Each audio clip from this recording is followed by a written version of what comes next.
वो चिकन भी खाती थी और वो मटन वगैरह भी खाती थी और वो मांस का सेवन करती थी, जैसा कि हमारे होटल के मालिक भाई साहब ने बताया है।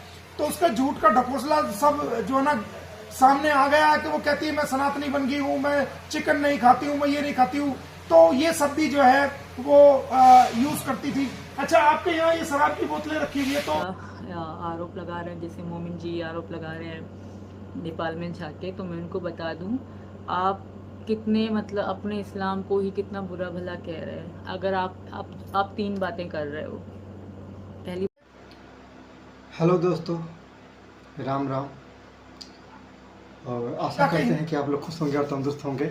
और मैं एक वीडियो लाया हूँ, वो नेपाल का है और ये मोमन मलिक बता रहे हैं क्या सबूत ढूंढने गए थे, क्या सबूत दिखा रहे हैं। आप लोग पूरा वीडियो देखिए। कोई नहीं है। क्या आपने उसको सिंदूर लगाते हुए यहाँ देखा था? नहीं। ये एक ब्रेकिंग खबर है कि भक्त बहादुर जी कह रहे हैं कि कोई सिंदूर लगाते हुए हमने उसको यहाँ नहीं देखा, ना कोई फेरे हुए हैं और ना कोई पंडित जी यहाँ पर आया है।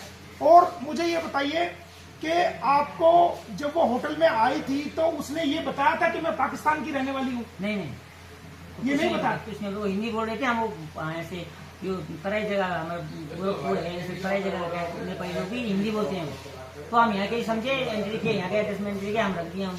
अच्छा, तो ये आपके सामने एक बहुत बड़ी खबर है दोस्तों कि पाकिस्तानी घुसपैठी जो भारत में घुसी है, सीमा हैदर, उसने अपनी पहचान को होटल में छुपाया और ये नहीं बताया कि मैं पाकिस्तान की रहने वाली हूं, बल्कि ये बताया कि नेपाल के जो तराई के इलाके हैं वहां की वो रहने वाली है। और इन्होंने भी समझा कि ये वहीं की रहने वाली है क्योंकि वो बहुत अच्छे तरीके से हिंदी बोल रही थी।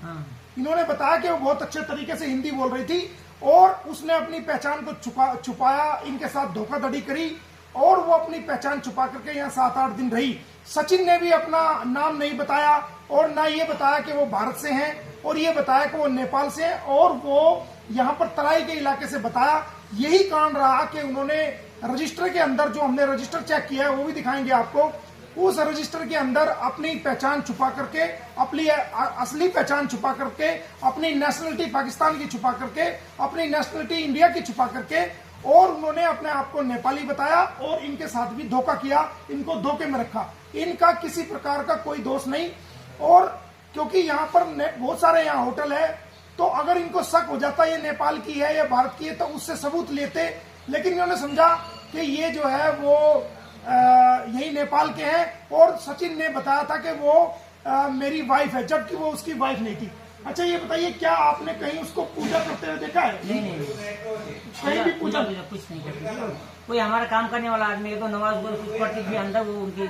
अच्छा, तो हमारा काम करने वाला आदमी आते जाते थे, बाकी तो हम उनके रूम में नहीं थे। दोस्तों, ये बहुत बड़ी खबर भाई साहब ने दी है। ये कह रही है कि होटल में कभी उसने पूजा नहीं करी और कोई वो पूजा नहीं कर रही थी।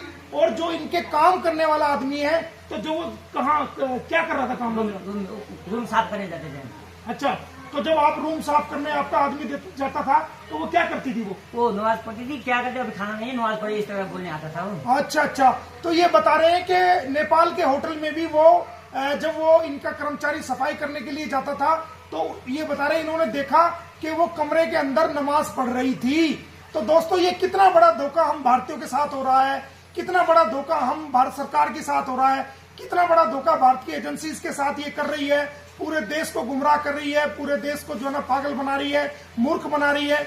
हमारे होटल के मालिक भक्त बहादुर जी ने बताया कि जब इनके कर्मचारी सफाई करने के लिए ऊपर जाते थे वहां पर कमरे में, तो इन्होंने देखा कि वो सीमा हैदर वहां कमरे में नमाज पढ़ रही थी। तो इससे क्या जाहिर हुआ कि वो एक मुसलमान की मुसलमान थी जब होटल में आई, और उसका कहना यह है कि वो पाकिस्तान में अपना धर्म चेंज कर चुकी थी, जो कि बिल्कुल गलत है, गुमराह है।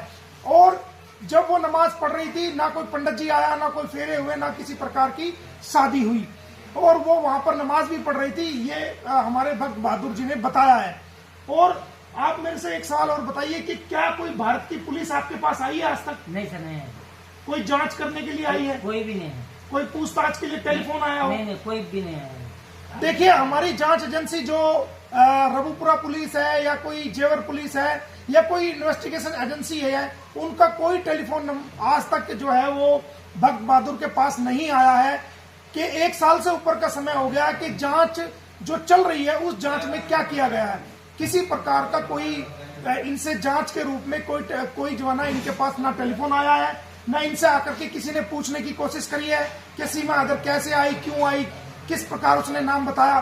तो जांच के नाम पर भी हम कहेंगे कि इसमें जो जांच अधिकारी है वो पूर्ण रूप से मुझे लगता है कि वो विफल रहे हैं, और वो आज तक जो है वो इस होटल से संपर्क नहीं कर सके, ना नेपाल में आ सके कि भाई जांच की जा सके कि नेपाल में उसका आने का कारण क्या था और कैसे वहां से गई। तो ये भी एक बहुत बड़ा सवाल जांच पे उठता है दोस्तों, जो हमारे भाई साहब ने क्लियर कर दिया है। तो दोस्तों ये सच्चाई जो आज आपके सामने आई है, इसको सुनकर के मैं भी हैरान हूं और देश की जनता भी हैरान हो जाएंगी। इसके अलावा कुछ और बताना चाहते हो कि वो कैसा महसूस करती थी, कैसे वो होटल में नीचे आती थी, या खाना कैसे खाती थी, या क्या कुछ चिकन वगैरह भी खाती थी, क्या करती थी? हाँ, खाना चिकन को सब खाते थे यहाँ पे। अच्छा। हमारे बच्चों के साथ खेलना फेलना वो करती थी, इसलिए हम लोग ज्यादा हमने ध्यान ही नहीं दिया उनपे। अच्छा, तो ये एक बहुत बड़ा जवाब भी भाई साहब ने दिया है कि बाकायदा वो जो होटल में रुकी थी, वो होटल में 10/3/2023 को रुकी थी, तो वो चिकन भी खाती थी और वो मटन वगैरह भी खाती थी और वो मांस का सेवन करती थी, जैसा कि हमारे होटल के मालिक भाई साहब ने बताया है। तो उसका झूठ का ढकोसला सब जो है ना सामने आ गया कि वो कहती है मैं सनातनी बन गई हूँ, मैं चिकन नहीं खाती हूँ, मैं ये नहीं खाती हूँ। तो ये सब भी जो है वो यूज करती थी। अच्छा, आपके यहाँ ये शराब की बोतलें रखी हुई है, तो आपके यहाँ शराब आसाम से मिल जाती है? हाँ, शराब तो आसानी मिल जाता है। अच्छा, तो सचिन शराब की बोतल, 1-2 शराब की बोतल खरीदी थी उसने? बाहर से कहीं लाया होगा सर, रूम में मिला था उसका, बाहर से कहीं से लाया के यहाँ से खरीदा तो हमें नहीं मिलता। अच्छा, इनका कहना ये है कि सचिन जो है बाहर से कहीं से, क्योंकि यहाँ अच्छा आम दुकान पे शराब की बोतल मिल जाती है, यहाँ तो किराना की दुकान में भी शराब की बोतल मिलेगी। अच्छा, इनका कहना यह है कि जो किराने की दुकान है, जो आम दुकान है, वहां भी पेप्सी को और कोक की तरह और लिम्का की तरह आम शराब की बोतलें भी वहां पर मिल जाती है। इनका कहना यह है कि वो बाहर से खरीद के लाया होगा, इस होटल से उन्होंने नहीं ली, बाहर से शराब की बोतल खरीद के लाया होगा, उनके कमरे में जो है वो शराब की बोतलें भी मिली थी। तो ऐसा कहना ये बोतलें कैसे पता चली आपको जो उसके कमरे में मिली? रूम साफ करने लगा रोज जाते थे। अच्छा, जो रूम साफ करने वाला जो नौकर है, जब वो वहां पर गया इनका, तो उसने देखा तो उसके कमरे में शराब की बोतलें भी थी।